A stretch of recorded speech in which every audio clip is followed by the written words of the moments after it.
Question 3 was popped out of the Chamber of Commerce suggestion box, and it reads, I am concerned over the introduction of a carbon tax or a tax on vehicle emissions as I run not one but 2 vehicles commercially in my business. Do you or your party intend to introduce a tax on daily drivers to support net zero climate change targets or agreements? The proposed tax will hurt a lot of businesses that are not in a position to be able to increase prices to offset the cost. Yep. So, no, I can assure you that we will be not having a carbon tax, no mining tax under the coalition government. There will be no adverse changes to fuel tax credit, and you might have seen in the budget that we gave a 22-cent discount on that, so it's cheaper at the bowser for people. So I know that the Labor Party has supported these things in the past. We will be investing in mining regions, in gas. The Australian government has invested more in these regions than any other government in Australia's history. Last month's budget, we were going to build on $100 billion of investment since 2013, and now we're undertaking nation-shaping investments. So we're investing in areas particularly like the Hunter in New South Wales, the Northern Territory, Central and Northern Queensland. And it's just incredible the amount of money that we are putting into these regions. And when you travel around, I've just come back from Mackay today, and the amount of infrastructure that is going on in this whole of this central Queensland region is enormous. So no, there will be no carbon tax under a government that I'm involved in, and there'll certainly be no mining tax. So we're focused on supporting people, helping people as much as they can, and we will continue to do that. Thank you very much, Michelle. Landry, if you could pass the microphone over to Mick Jones, Queensland Greens. I'm sure he's got some thoughts on taxes. So let's get one thing straight. Catastrophic climate change is real and it's killing Australians right now. It's causing massive amounts of damage, including massive amounts of damage to our businesses. Go down to Lismore if you're sceptical about that. They need a lot of help cleaning up and rebuilding their homes. Let's be very, very clear about that. But what really gets me is the opportunities we're losing. I went to the last state election with a proposal for a wind farm factory in Rockhampton, Green Steel Mill in Gladstone, and a massive build of wind farms out past Longreach. Now, you'll note that after we did that, suddenly there was enthusiasm kicking back up for gas exports and hydrogen exports from Gladstone and more. What we're talking about here is a massive opportunity that is being squandered. But it's very important that as we take advantage of this opportunity and take advantage of our responsibilities to reduce our carbon emissions, that we make sure that the people who pay for all of this are the massive mining corporations who offshore billions of dollars in profits every year and do so while benefiting from taxpayer-funded subsidies. Now, we do that by making sure it is the polluter that pays, not the public that pays. Bit of a history lesson back under Kevin Rudd. Kevin Rudd proposes climate action, and we say no to him. A flat no, because this policy wasn't good enough, and a big part of the reason it wasn't good enough is it was putting pressure on average Australians and giving free carbon credits to big polluters, big multinational corporations, coal companies, you name it, with no endpoint for that policy. It would be politically determined when those free carbon credits stopped being provided, and we said no. And it was a huge, pardon my French, shit fight. We lost votes off it. The Labor Party uses it as their number one attack line against us to this day, but it was the right thing to do, because 2 years later under Julia Gillard, we passed real climate action, which put a limit on those carbon credits at least, and contrary to what was claimed by the LNP and others at the time, the economy did not explode. We created a lot of jobs in manufacturing and industry and cut a massive gouge out of our carbon emissions, which is good for Australians, good for Central Queenslanders, and reduces the incidence of catastrophic climate change. We've got enormous amounts of potential here, but we've got to make sure that the people paying for it are the people who can afford to pay for it. The massive corporations that are making huge, huge profits, most of which is not staying in our community, it's going offshore. They can afford to pay a little more. We can tax them based on their assets and other measures to ensure that that tax is not evaded. And as the only party that doesn't take massive corporate donations, contrary to Labor and Liberal, for instance, who do, we have the will to actually get it done. Our tax code would remove many of the loopholes they benefit from, and we can fund schools, hospitals, infrastructure and climate action jobs-rich climate action with a guarantee that no coal worker be left behind.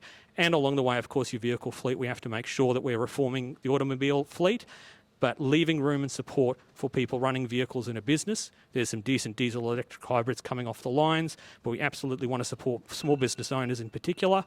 We can do that as long as we make sure polluters pay instead of the public paying. Thank you very much. Thank you very much, Mick Jones. Let's cross over to the Informed Medical Options Party. Paula, it's all about taxes. It is.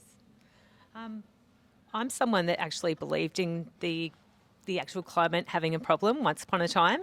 I was the first person here in this area to do the school strike for climate. I organised that for the kids here. So I was a believer. I've done a bit more research since then, and I'm someone that thinks this carbon tax needs to just be thrown away. We need to pull out of it, our country, and we need to do some proper research into what's actually happening, independent scientific research, and completely assess the whole climate change narrative that the New World Order, World Economic Forum and all these people are talking about globally. So I believe with the Informed Medical Options, we believe in investing in ethical energy and living, to reduce pollution, phase out chemicals that will affect our environment, including glyphosate, Roundup and neonicotinoids, conduct independent environmental impact reviews of all government-approved pesticides, insecticides and herbicides. So a big investigation into everything that our government is pushing. We all know that allergies and all these issues are so prolific in our communities and with our kids now, and everyone is becoming dependent on pharmaceuticals. So I think we just need to clean up our communities, our environment, look at what you're putting into your body, look at what is being put into our communities and our environment, and even with the introduction of new technologies that seem to have no public consultation before they're rolled out, and they impact us all. Just because we can't see things doesn't mean it's not there. We are humans, we are energy, everything is energy. So we need to take a big look and a big investigation into all these new EMFs that are floating around in our sky. The 5G, that's been brainwashed. We've been brainwashed with the TV. It's been on our football ovals for the last 3-4 years, trying to condition us into thinking it's all fantastic. But if you actually look into it, it's not a good thing.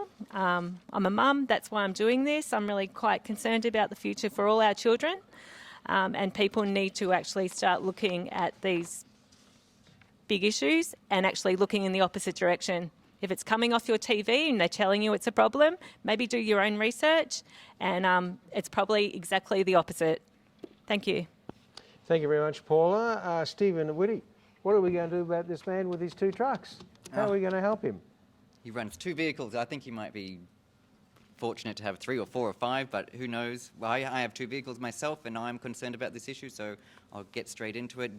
Great Australian Party opposes globalism, and we will withdraw from international treaties that harm enterprise activity, straight out.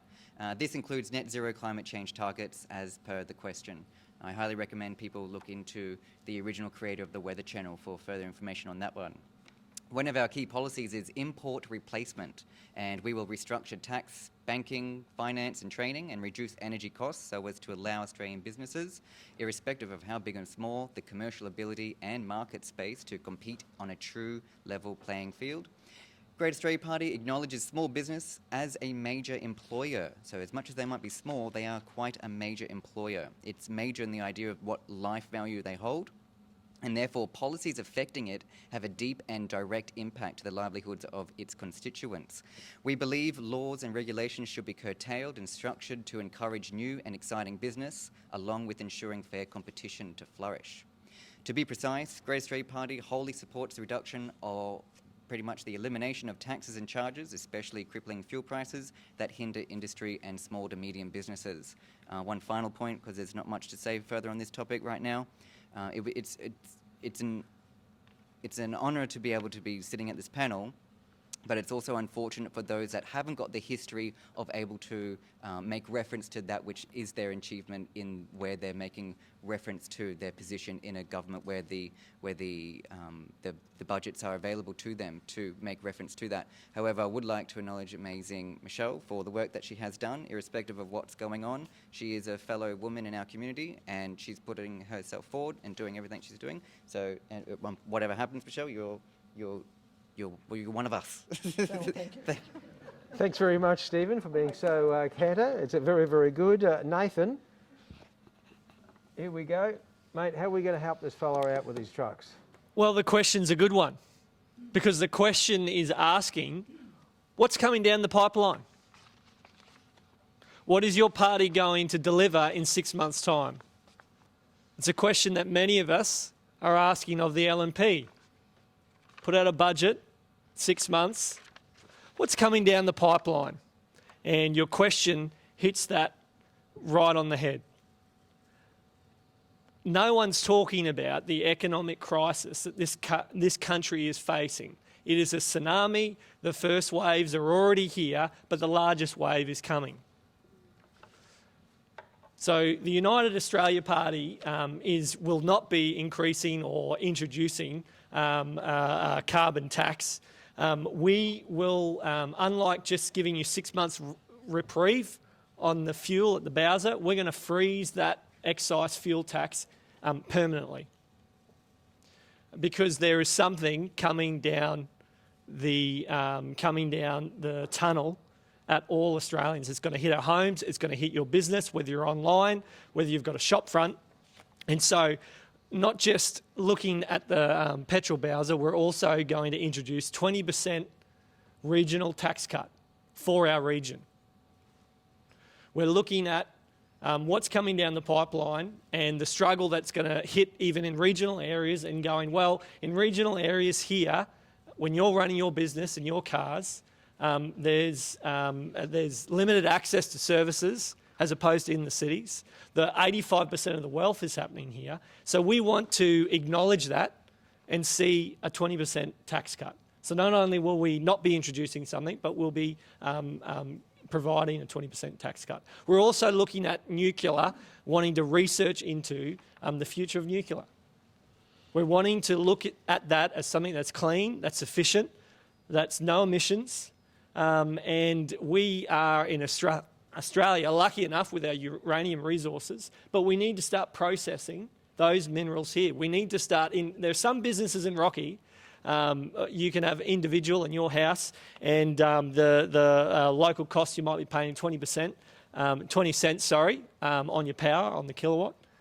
But for industry that are producing and flowing money back into this area, it's double that. So they have a larger consumption, some of our businesses here, but they've got to pay double on the energy prices. That should not be happening. If we have the capacity within Australia to develop our resources to ensure that you have cheaper energy, that all of us have that, then we should be looking at that. It shouldn't be off the table because of previous decisions and in other generations.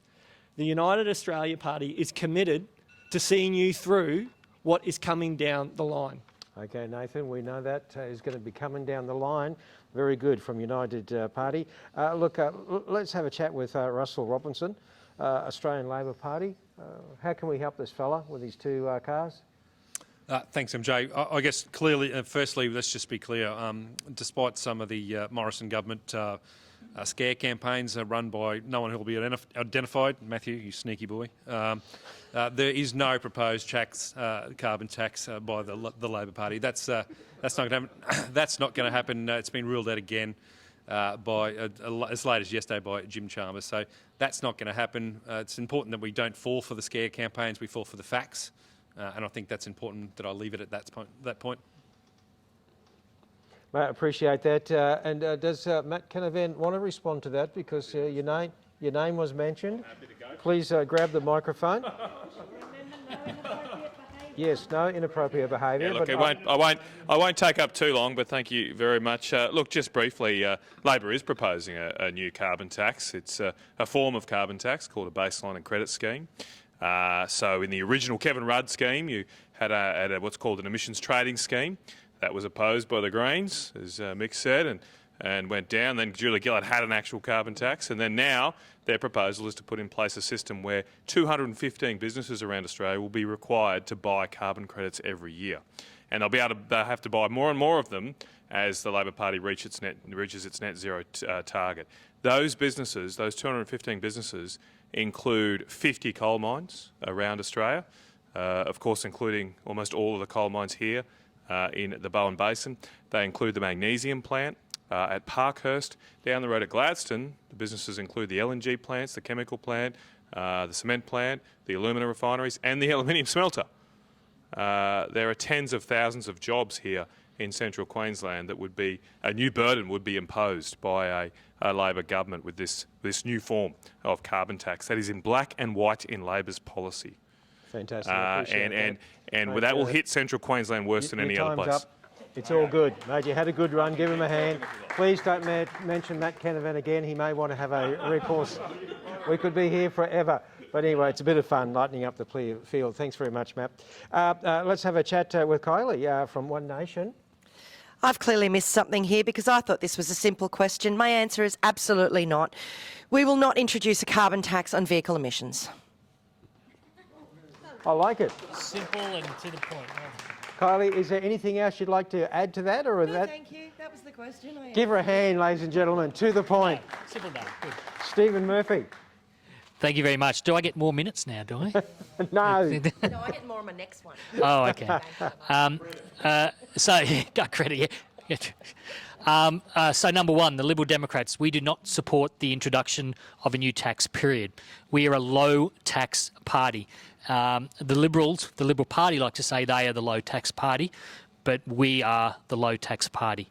They don't even like us using our name, so I don't know if you know, but we had to go to High Court to change the name because, you know, we're a Liberal Party, but we're not allowed to call us that anymore. No new taxes. Second, we do not even support the net zero target, similar to, I think it was Paula. This, in our opinion, this is progressive nonsense by progressive fools. Number three, energy costs are a drain on your business.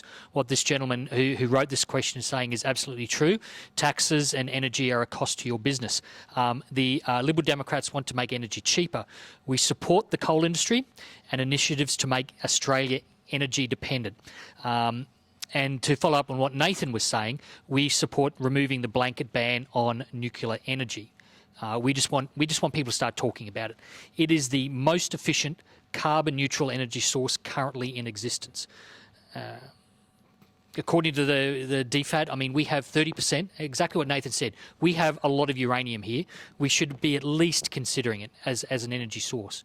We need to process our resources. Now, I did have a little bit of thing on climate change here. This is a bit of the elephant in the room, and it does cause, you know, a lot of argument. My opinion is it's an old problem. It's as old as history. Climate change has always been here. It's not a catastrophe that the Greens will have you say that you should be worrying about in the here and now. You've got other problems. Exactly. I'm giving you a lot of credit here, Nathan. What's coming down the pipeline? You have more problems coming at you very soon than worrying about a half a degree increase or penguins in the Arctic or whatever the problem is they're telling you. Climate change, how will I go? I want to be diplomatic, but we just think this is a little bit of nonsense. It's a poison pill. This statement that you hear around that the science is settled, that is the most anti-scientific statement I've ever heard in my life. Science is about argument. It's hypothesis, antithesis, synthesis. You do not conduct science through consensus. If that was the case, we would still believe that the sun orbited the Earth. The science is never settled. If you haven't already realised it, our party on the political spectrum is the antithesis to the Greens. They're at one side and we're at virtually the opposite. We do not consider them a party that represents the environment. They are a hard left socialist party. The Green Party is a facade. I'll get through quick. Look, I'll be quick and I'll finish up. I've travelled through the Soviet Union. I've seen what socialist policies do to a country. A green future is going to be very dark. It's going to be oppressive. and very, very expensive. Following exactly what Nathan said, what we're all saying, with the exception to the Greens, no carbon tax. There are bigger problems on our future. Good man. Stephen Murphy from Liberal Democrats. Let's hope there is a light at the end of the tunnel. We might just take a minute. We've got a video for you to peruse.